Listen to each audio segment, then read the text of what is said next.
அடேங்கப்பா, இத்தனை கோடியா? வாரிசு துணிவு விற்பனையில் மாஸ் காட்டியது அஜிதா விஜயா. இதோ முழு விவரம். அஜித் நடித்துள்ள துணிவு படத்திற்கும் விஜய் நடித்துள்ள வாரிசு படத்திற்கும் ரசிகர்கள் மத்தியில செம்ம மாஸ் போட்டி கிளம்பியிருக்குங்க. அதுவும் வரும் 11ஆம் தேதி ஒரே நாளில் வெளியாக உள்ள வாரிசு படம் மற்றும் துணிவு படம், இவற்றில் எது மாஸ் கலெக்ஷன் கிடைக்கும் என ரசிகர்கள் சமூக வலைதளத்தில் சண்டையை போட தொடங்கிட்டாங்க.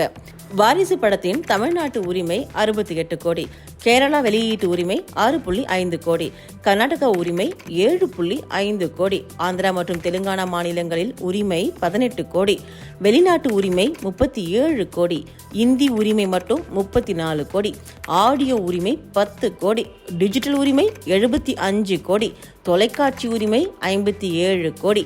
அதே போல துணிவு படத்தின் தமிழ்நாட்டு விநியோக உரிமைக்காக ரெட் ஜெயண்ட் முன்பணமாக 40 கோடி கொடுத்திருக்கு.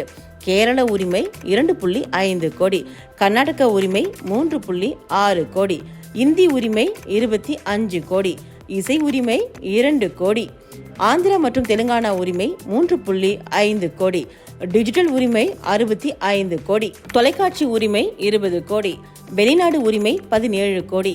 இது தவிர டிஜிட்டல் உரிமை, ஆடியோ உரிமை, தொலைக்காட்சி உரிமையை தவிர்த்து திரையரங்குகளை நம்பி இருக்கும் வெளிநாட்டு உரிமை மற்றும் பிற ஏரியா உரிமைகள் மூலமா 140 கோடி ரூபாய் வாரிசு படத்திற்கு வருவாயாக இதுவரை கிடைச்சிருக்கு. இந்த உரிமைகளை வாங்கியவர்கள் தங்களுடைய முதலீட்டை திரும்ப பெறணும் அப்படின்னா 300 கோடி ரூபாய் அளவுக்கு மொத்த வசூலாகணும். அப்படி ஆனாதான் அவங்களுடைய முதலீடை அவங்க பெற முடியும். அதற்கு மேல் கிடைத்தால் மட்டுமே அவர்களுக்கு வருமானம். துணிவு படத்தை பொறுத்தவரையில் தற்போது வரை 26.10 கோடி ரூபாய் மட்டுமே வருவாயாக கிடைச்சிருக்கு. ஆனா தமிழ்நாட்டில் படத்தை வெளியிடுவதன் மூலமா கிடைக்கும் வசூல் முழுவதும் தயாரிப்பாளருக்கு தான் என்பது கூடுதல் தகவல். துணிவு படத்தை திரையரங்குகளில் வெளியிட 60 கோடி ரூபாய் வரை ரெட் ஜெயண்ட் நிறுவனம் திரையரங்குகளிடம் முன்தொகை பெறுவதற்கான வாய்ப்பு அதிகமாக இருக்கு.